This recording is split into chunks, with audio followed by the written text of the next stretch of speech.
교회에서 가장 많이 듣는 단어 중에 하나가 죄라는 단어입니다.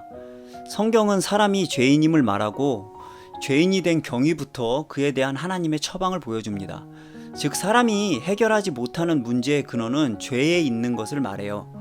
그런데 우리가 성경을 통해 자세히 살펴보면 우리가 경계해야 할 것은 죄보다 먼저 있었습니다. 바울은 로마서 7장에서 죄가 기회를 틈타서 들어왔다고 말해요. 그리고 그렇게 들어온 죄는 내 안에서 각양 탐심을 이루었다고 말합니다. 이 말씀을 자세히 살펴보면 사람이 악해지는 근원이 어디에 있는지 알게 됩니다. 에덴 동산에 있을 때 아담과 하와는 아직 죄를 알지 못했습니다. 그러나 뱀을 통해서 들어온 유혹이 하와 안에서 탐심이 되었고 그는 선악과를 먹고 죄인이 되었습니다. 탐심이 죄가 들어오는 통로가 되고 죄가 내 안에서 자리를 잡았을 때 각양 탐심의 열매를 맺게 된 겁니다. 그리고 그 열매는 우리가 뉴스를 통해서 듣고 보는 온갖 사회 문제와 범죄로 나타납니다.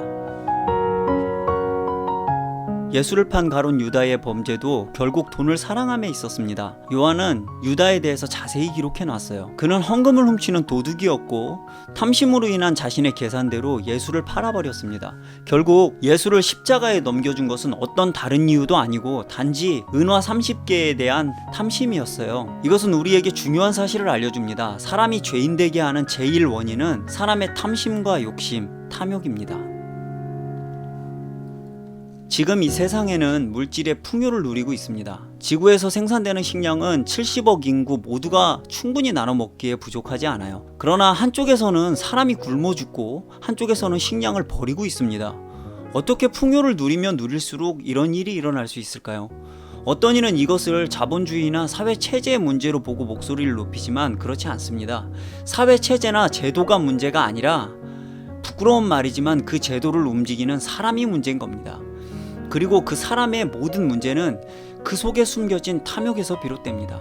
죄가 들어온 경위도 선악과를 바라보던 탐심에서 비롯됐어요. 지금도 마찬가지입니다. 사람마다 죄를 즐거워하는 죄의 소원이 있어요. 그 소원이 여러 모양의 악의 열매를 맺게 만드는 것은 인간만의 이기심과 욕심입니다. 결국 세상의 고통과 문제는 사람의 탐욕에서 비롯되는 것을 알 수 있습니다. 그리스도인이 경계하고 주의해야 하는 것은 바로 이 탐욕입니다. 성경은 탐심, 탐욕, 욕심이라는 말로 여러 부분에서 경고의 메시지를 남기고 있습니다. 심지어 바울은 탐심을 일컬어 우상숭배라고까지 말하고 있습니다. 문제는 사람의 이 욕망이 컨트롤되는 부분이 아니라는 점이에요. 누군가는 욕심을 버리고 비우라고 말을 하죠. 어떤 이는 욕심을 버린다고 자신의 몸을 학대하는 고행을 하기도 하고 어떤 사람은 그 욕망을 숨긴 채로 위선을 떨기도 합니다. 그런데 알고 보면 사람은 그 자체로 욕망 덩어리예요. 기본적인 생존의 욕구부터 시작해서 아무리 가져도 채워지지 않는 공허함을 가지고 있습니다. 사람의 욕망은 기본적인 생존의 욕구, 즉 먹고 사는 문제와 관련된 부분부터 자아실현의 단계까지 다양하게 나타납니다. 조금만 생각해보면 이건 버리려고 한다고 버려지는 부분이 아닌 것을 쉽게 알 수 있습니다. 그리고 욕망에 대한 종교적 오해를 버리고 생각해보면 욕망을 버렸을 때 그 사람은 아주 무기력해집니다. 우리 속담에 목마른 놈이 우물 판다는 말이 있어요. 갈증을 해소하고자 하는 욕망이 없다면 우물을 팔 생각도 하지 않는다는 말입니다. 사실 사람을 열정적이고 활기차게 하는 부분은 자신의 욕망이 많은 부분을 차지합니다. 무언가 원하는 것이 있을 때 움직이고 이루고자 하는 일이 있을 때 열심히 생기죠. 아무것도 노력하지도 열망할 필요도 없는 사회는 사람을 타락시키고 노예로 전락시킵니다.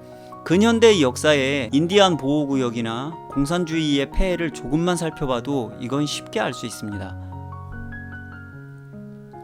기독교에서도 욕심을 버려야 한다고 말합니다. 맞는 말입니다. 헛된 일에 대한 욕심은 버려야 합니다. 하지만 그것이 열망하는 것을 잊고 무기력하게 살라는 의미는 아닙니다. 오히려 주님이 주신 단 하나의 계명은 더 열망하라고 말하고 있어요. 내 마음을 다하고 목숨을 다하여 내 주 하나님을 사랑하라 하신 말씀은 헛된 욕망의 방향을 바꾸라는 의미가 됩니다. 버리고 억압하라는 것이 아니라 방향만 바꾸면 된다는 말입니다. 누군가를 사랑할 때 사람은 엄청난 에너지를 뿜어냅니다. 그 에너지는 상상할 수 없는 일을 벌어지게 만들고는 하죠. 또 예측 불허의 상황을 연출하기도 해요. 그것이 사랑함입니다. 사랑보다 더 큰 욕망, 더 큰 열망은 없어요. 그래서 주님은 인간의 헛된 욕망을 물리치는 방법으로 하나의 길을 알려주셨습니다. 하나님을 사랑하라. 라고 말씀하신 그 단 하나의 계명이 그것입니다. 갈라디아서에서는 이것을 육체의 정욕과 성령의 정욕으로 설명합니다. 결국 사람의 욕심이 결실하면 이 세상에 나타나는 모든 악한 일들의 열매를 맺습니다. 그것을 이길 방법은 금욕이나 억압하는 것이 아닙니다. 바울은 그 답을 성령의 소욕이라고 말하는 거예요. 즉 하나님을 향해 당신의 욕망을 폭발시키라는 말입니다. 이것이 인간의 탐심을 이기는 유일한 방법임을 말하는 것입니다. 사람의 육체의 정욕은 성령의 욕구가 아니고서는 덮을 수가 없어요. 금식을 해도 몸에 기운이 빠져있는 그때뿐이지 다시 힘이 돌아오면 혈기가 나고 욕망이 솟아오릅니다. 육체의 정욕을 버리거나 비우는 게 아니에요. 더 큰 욕망으로 이기는 겁니다. 하나님을 향한 열망으로 말이에요. 이뿐 아니라 하나님을 향한 선한 열망은 사람을 아름답게 하는 온갖 유익한 열매를 맺게 만듭니다. 그게 바로 성령의 열매예요. 단지 욕망의 방향을 바꾼 것이 이런 결과를 만드는 겁니다. 바로 여기에 그리스도인의 놀라움이 있습니다. 이런 에너지는 하나님을 사랑하는 마음, 하나님을 향하여 당신의 욕망을 폭발시킬 때 나옵니다. 주님은 어떤 종교처럼 되지도 않은 일을 시키지 않습니다. 욕망을 잃어버린 인간은 무기력해질 뿐이에요. 의욕도 없고 나태해집니다. 그렇게 되라는 말이 아닙니다. 하나님을 향해 나의 마음을, 생각을, 목숨을 사용하라는 말입니다. 그것이 그리스도인이 외식하지 않으면서도 거룩하고 탐욕을 이기면서 활기가 넘치는 온전한 방법입니다. 그리스도인의 생각입니다.